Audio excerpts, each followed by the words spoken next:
Hello, everyone. So it's the day 3 of Oracle CloudWorld2023, and we've got you Josh Adams, with the Director of ERP Operations at RChilli with us today. So we are here for a very interactive and a very interesting session with him. So hey, Josh. Hello. So Josh, tell us something about yourself. I am if I have to say anything though, I am a foodie at heart. Uh-huh. And you've all heard me, explain all the different meals that we cook and create. Takes a long time and love and effort to cook. Right. Yeah. See, Josh, now that we're talking about love and effort to cook, so we also want that you put in an equal amount of love and effort into the work that you're doing, right? Oh, absolutely. It's, here at RChilli, I run our ERP department, which is our pre-built integrations with Oracle, PeopleSoft, Salesforce, and we'll have SAP here soon. But I love what I do in this industry. It's every customer I work with, the best part about it is I'm helping them solve issues.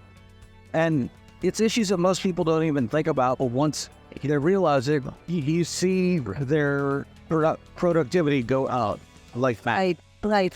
And the fact that I'm able to do so in such a simple manner and make it as stress-free as possible for them.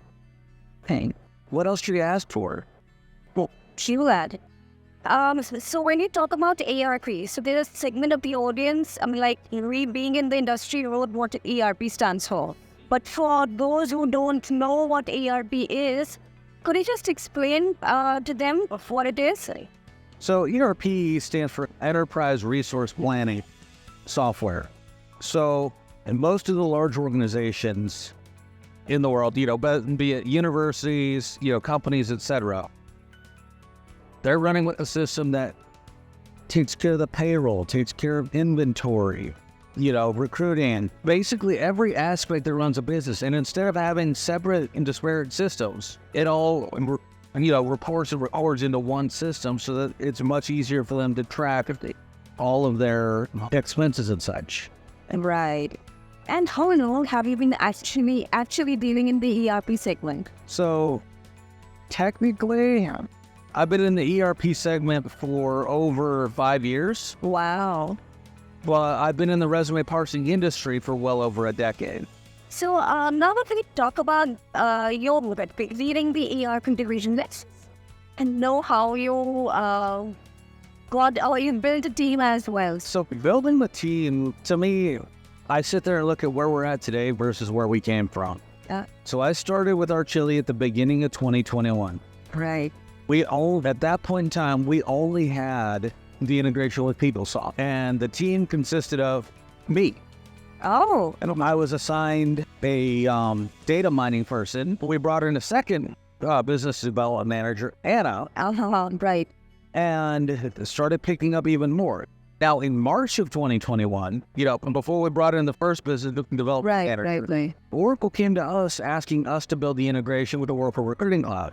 We were excited about that, but that takes time. So we brought in the first business development manager. We then brought in Anna. Yeah, right. That's him. In August of 2021, Aanchal, you joined my team as a dedicated marketing for the ERP side, which we desperately needed. But in August of 2021, also, our solutions, our candidate profile import solution for Oracle went live on the cloud marketplace. Yeah. And at that point, floodgates opened. The ERP team, now we were starting to bring on 1 to 2 Oracle clients a month. We had, the CSM team, I had one dedicated CSM person. And things started moving. Really, we started adding more people to the team. For you under marketing, we added Amruta for SEO. We added Natasha for pay-per-click ads. We also started adding additional, 2022 was really us starting to hit our stride, or so I thought. By the end of 2022, we had onboarded over 30 clients. At that point, Oracle was really looking at us. 2023 started, and I know we were all looking at our quotas for the year about what? We've had that conversation, but 2023, we expanded the team even more, added more CSMs. Yes. But in June of this year, so Oracle announced that we are now the default partner in the Oracle Recruiting Booster, which has been huge. Now that it's, 2023, we also started, made it official and brought in Michael to lead our partnerships. Because at that point in time, I was trying to do it all and couldn't do it. I was, honestly heading in way too many different directions. Sure. So weren't they wrong to say that solo one-man army to building an army on it of your own, right? I wouldn't say one-man army. I'd say one man trying to grab everything that they could to then realizing that they needed help. And then the best part about it, though, is the team that I built around me and the attitude of my team just makes everything we do, I don't want to say simple or easy because it's not easy, but it's simple because everybody puts in their effort. I don't have to ask anybody to do anything. Everybody treats this as it's their company, their department. And so all of us work together. I mean, we got here to this show and everybody had their tasks. It's been a joy because everybody is working together. So it's been a wonderful 2 years for us, where it's been 3 years, yes, where we've been seeing a very steady growth, right? Yes, not really steady. It's been... Oh yeah, it's been ramping pretty hard. I mean, first year, I won't say I'm proud of the numbers, but hey, first year, we got sales in. Second year, we had, quintupled the amount of sales in. This year, we already hit last year's quota in Q1. Too bad. We've already more than doubled last year's quota. Right. So Josh, now that we know that we've got a pretty good number of clients, ERP clients, I would say. So I would really love to hear about your first experience, or what's the first experience that gets to your mind as far as the customer success goes? Honestly, I've always had this mentality of, if I sell it, I know that it has to be delivered. Yeah. And the last thing I want to do is put my customer success team in a bind of not being able to deliver what I sell. And probably the biggest thing that comes to mind is, at the time, the first couple customers that I sold, CSM with Swati was taking care of them. And when we sold our first Oracle deal, I remember telling the client, we can add any fields that you want. Not knowing with Oracle, the fields that we're able to load to are set. We can't add any additional fields. And I remember Swati coming to me and saying, Josh, we can't add these fields. And I heard a panic, like, what do we tell the client? And my response was, Swati, I'll take care of this. Yeah. And I literally got on a call with the client, with Swati there. I'm like, look, we're unable to add additional fields. I was wrong. And just the look on Swati's face, realizing that she wasn't the one having to clean up the mess that I made, that I went through, got her taken care of. Yeah. I could still remember the gratitude in her voice, realizing that RChilli is a team. It's a team environment. You know that as well.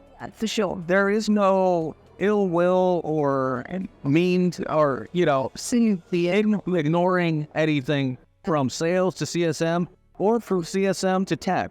Everybody works their tails off to ensure that we provide our clients with the best of products and service out there. And probably that is the reason clients so far have actually been quite out and open about our customer support service, right? Our customer support is amazing. Yeah. I don't want to toot my own horn.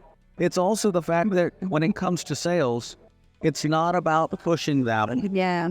For the sale. I'm going to demo a client. I'm going to give them all the information. My demos are information sharing. That's it. The client then runs everything at their pace.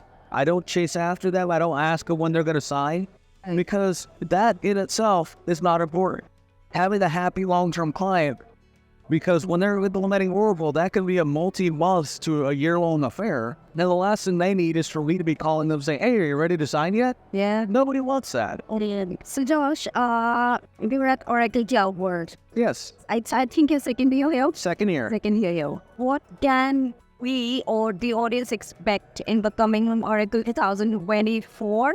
Well, this year we released some new exciting capabilities. Yeah. Number one, we've got our candidate profile import. That is the same that allows candidates to apply easily and makes it easy for the recruiters to search because we're loading all that information in. That solution is also included in all of the recruiting booster.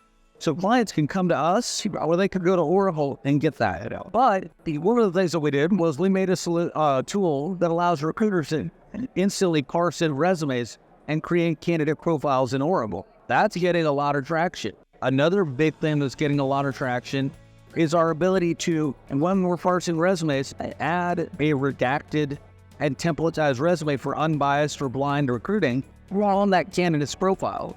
Those pieces alone are generating huge interest. For what we're able to deliver next year, I'm not sure really where that's going to come from is our existing clients asking us for additional functionality. What's working for them? Because first and foremost, we listen to our clients. If they have a need and we can fill it, we're going to. And I think that has been a success mantra for you, because I've never been focused about curiosity, rather been focused about what the clients want. Exactly. Ladies and gentlemen, that was Josh Arrows, Director of ERP Marketing. That was just the first interaction with him, one of the many that are going to happen.